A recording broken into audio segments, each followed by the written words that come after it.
doctora Keener, soy de UCLA, aquí con el doctor Baradian. Él es el cirujano ahí y yo soy una neuróloga. Ahí trabajamos con un equipo haciendo el procedimiento de estimulación cerebral profunda, que en sus siglas en inglés va por DBS. Entonces, perdóname si me hace falta algunas palabras en español hoy, pero tratar de mi mejor de explicarlo en español. Entonces, como dijo la doctora Díaz, el tratamiento de Parkinson siempre recomendamos y poner el énfasis en ejercicio, nutrición, educación y soporte. Y la decisión de empezar medicamentos es una decisión individual y depende de cada paciente, su edad, sus otras enfermedades y los síntomas específicos y su severidad. A través del tiempo, pacientes pueden notar que a lo largo del día las medicinas ya no funcionan tan bien. Pasan por periodos cuando los síntomas están bien controlados, lo que llamamos el periodo encendido, y también por tiempos cuando se disminuye el nivel terapéutico de la medicina, unos periodos que se llaman apagados, y también puede tener cuando el nivel pico de la medicina ocurre movimientos involuntarios que se llaman dyskinesias. Entonces, a través del tiempo, cuando se avanza la enfermedad, el nivel terapéutico de la medicina se hace más estrecha. Entonces, pasan más frecuentemente por los periodos de dyskinesias y los periodos apagados. Tenemos varias estrategias para combatir estas fluctuaciones. Entonces, como dijo antes la doctora Díaz, cuando se disminuye el nivel terapéutico de la medicina, podemos añadir otras medicinas. También podemos tomar la medicina más frecuentemente. Al contrario, cuando uno tiene al nivel pico del medicamento, esos movimientos involuntarios, podemos añadir una medicina que se llama amantadina o bajar la dosis de levodopa en total. Pero en muchos casos pacientes tienen ambos problemas, entonces es difícil balancear los periodos encendidos con los apagados, con los movimientos involuntarios. Entonces, ¿cuándo consideramos DBS para el paciente con Parkinson? Y la respuesta es que cuando los síntomas motrices ya no se puede controlar, son medicinas. ¿Y qué síntomas responden a DBS? Por la mayoría son los síntomas motrices, la rigidez, la lentitud, el temblor y los periodos de dyskinesias, de movimientos involuntarios. El temblor ahí tiene una estrellita porque la mayoría de los síntomas se predice su respuesta a DBS por su respuesta a las medicinas. Entonces, si toma una dosis de medicina y la rigidez y la lentitud se mejora un 8 o 15% o lo que sea, es la respuesta que va a recibir de DBS. El temblor es algo diferente porque aunque no sea bien controlado con el medicamento, puede responder muy bien al DBS. Entonces, para el temblor que no responde bien a medicina, podemos considerar DBS. Y eso se traduce en mejoramiento de calidad de vida, actividades diarias y independencia y movilidad. Pero hay varios síntomas de Parkinson que no responden muy bien a DBS. Primero, problemas de balance o caídas frecuentemente normalmente no se mejora con DBS. Y también hay muchos síntomas no motrices de Parkinson. Síntomas como la presión baja o desmayo, estreñimiento, trastornos del sueño, ansiedad, depresión y problemas cognitivos o alucinaciones. Y estos síntomas no responden a DBS y en ciertos casos pueden empeorarse después de la cirugía. Ahorita quiero revisar las varias etapas del proceso de tener DBS. Es diferente de hospital en hospital, pero voy a describir cómo lo hacemos en UCLA. Y primero vamos a revisar la evaluación preoperatoria y después la cirugía en sí y después la programación del DBS.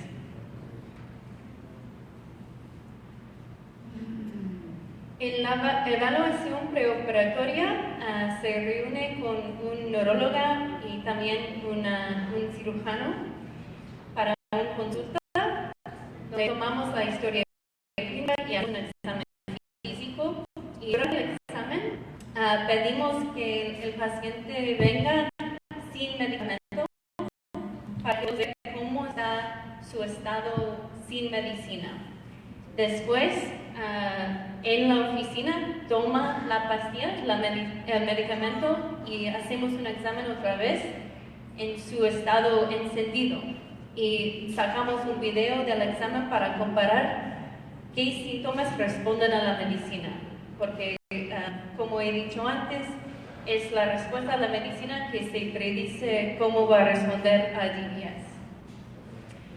También hacemos una evaluación de resonancia magnética o tomografía del cerebro. Y también tenemos un discurso sobre los riesgos y beneficios del procedimiento. Después de eso, también en la evaluación preoperatoria se reúne con un neuropsicólogo para hacer una evaluación del pensamiento y del estado de ánimo. Entonces, ¿quién es un candidato para la cirugía? Tenemos que tener un diagnóstico definitivo de Parkinson. Al menos 5 años con Parkinson nos ayuda en estar seguro de que el diagnóstico es correcto. Y también una persona que tiene las fluctuaciones motoras, discanillas y periodos apagados. Y también los distonias, esos calambres y movimientos de los músculos. Los síntomas que responden al levodopa, aunque sea breve, y como he dicho antes, la excepción es un temblor que no responde.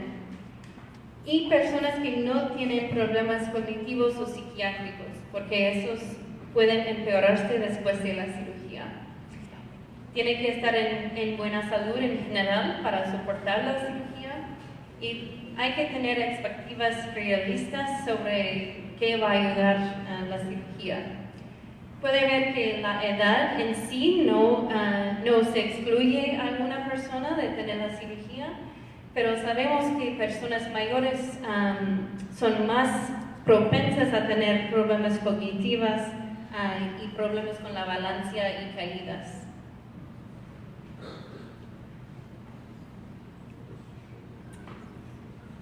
Después de que recibimos toda la información de la consulta, el examen del cerebro, el examen con el neuropsicólogo, tenemos una conferencia para hablar si uno es candidato o no para la cirugía, y durante esa conferencia hablamos sobre qué tipo de cirugía debemos hacer.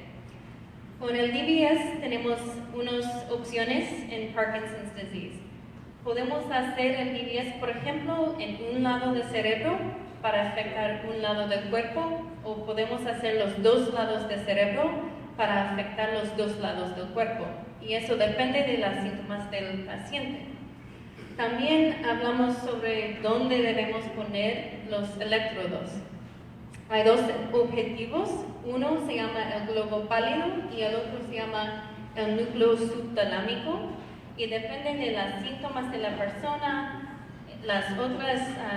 otros problemas médicos que tiene, escogemos uno u otro, depende de la persona. Los dos son igual de efecto para mejorar los síntomas, motriz. Con el núcleo subtalámico uno se puede reducir más el nivel de medicamento, pero también con el núcleo subtalámico hay más propensidad de tener efectos secundarios de empeorar el pensamiento y el estado de ánimo.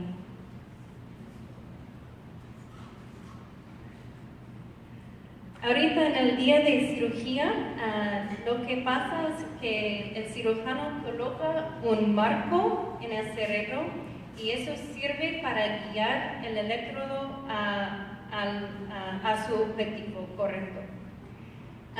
Se ve ahí arriba el paciente con el marco puesta ahí. Hay otros aparatos que decimos que son sin marco y puede ver que son un poco más pequeños, pero todos esos aparatos sirven para dar un mapa al cirujano para guiar el electrodo a su objetivo. El siguiente parte es poner los electrodos. Colocamos los electrodos profundamente dentro del cerebro con una precisión milímetra. Usamos electrodos para escuchar a las células ahí para que estamos seguros de que está bien colocado. Y también ayuda a evitar daño a otras estructuras ahí cerca, como los vasos sanguíneos. Y después hacemos una prueba interoperatoria. Entonces, durante la cirugía, el paciente está despierto para que probamos cómo afecta la estimulación a sus síntomas. Queremos estar seguros de que el electrodo está en el lugar correcto, que ayuda a aliviar los síntomas de Parkinson sin causar demasiados efectos secundarios. Y si es necesario, podemos mover al electrodo a un lugar nuevo para tener un efecto mejor. Aquí puede ver que un paciente que no pudo tocar la guitarra por su temblor, con la estimulación dentro de la operación pudo tocar su guitarra.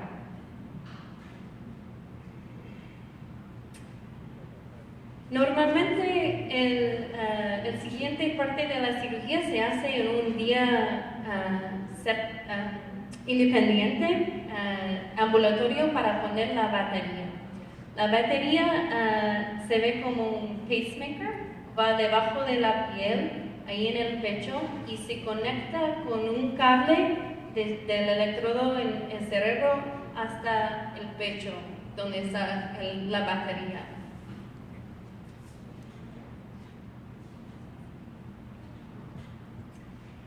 Y después de la cirugía, el paciente pasa a la parte de programación, donde encendemos el DBS y programamos los settings específicos. El DBS se envía pulsos eléctricos a las células en el cerebro para interferir con las señales que causan los síntomas de Parkinson. Y podemos ajustar varias variables, por ejemplo, la forma en que los contactos de electrodos son encendidas, la frecuencia de la estimulación, el ancho del pulso y el voltaje de la estimulación. Pero cuando encendemos el DBS no tiene un efecto inmediatamente. Tarda tiempo en tener su efecto y también tarda tiempo en encontrar el nivel apropiado de la estimulación. Entonces, a través de 3 hasta 6 meses después de las cirugías, vamos con la programación encontrando el nivel apropiado y poco a poco se mejoran los síntomas. Hay varios riesgos de DBS. Se clasifican en 3 categorías. Primero, los perioperatorios. El que nos preocupa es sangramiento o derrame cerebral durante la cirugía. Eso pasa 1% del tiempo, más o menos. También puede tener confusiones alrededor de la cirugía o complicaciones médicas. La segunda categoría es riesgos relacionados al equipo. Y la infección pasa 5% del tiempo. Puede ser una infección de la piel o una infección del sistema de DBS en sí. Y en ese caso tenemos que quitar el sistema completamente y tener otra cirugía para ponerlo otra vez. También puede pasar que falla el circuito o mueve el electrodo dentro del cerebro. Eso pasa muy infrecuentemente. La tercera categoría de riesgo es relacionado a la estimulación. Con la estimulación podemos causar movimientos de los ojos, contracciones musculares, hormigueos y impulsividad. Eso se puede evitar con un ajustamiento de la estimulación. Entonces, las expectativas apropiadas para DBS. DBS no es una cura, es otra herramienta para tratar los síntomas de Parkinson, pero no cambia la progresión de la enfermedad. Y no todos con Parkinson son candidatos para DBS. Si uno tiene problemas cognitivos, problemas psiquiátricos, o si uno no está en buena salud en general, los riesgos de la cirugía no valen la pena. También, como he dicho, DBS no tiene su efecto inmediatamente, entonces hay que tener un poco de paciencia con el proceso. Y también tienen que entender que el DBS está indicado solo si los síntomas motrices son la causa principal de discapacidad. Hay otros síntomas que causan la mayoría de la discapacidad que no responden a DBS, entonces tampoco vale la pena hacer la cirugía en esos casos. También quiero decir que DBS es parte de un plan de tratamiento comprensivo y multidisciplinario. Entonces, con el cirujano, el neurólogo, su doctor primario, terapia física, todo lo que va a aprender hoy, el DBS solo es un parte de eso. Y recuerden que hay 3 tipos de riesgos de DBS: los perioperatorios, los relacionados al equipo y los relacionados a la estimulación. Y en resumen, aquí estamos, el equipo de UCLA, y nuestra información de contacto está aquí también. Y es todo sobre el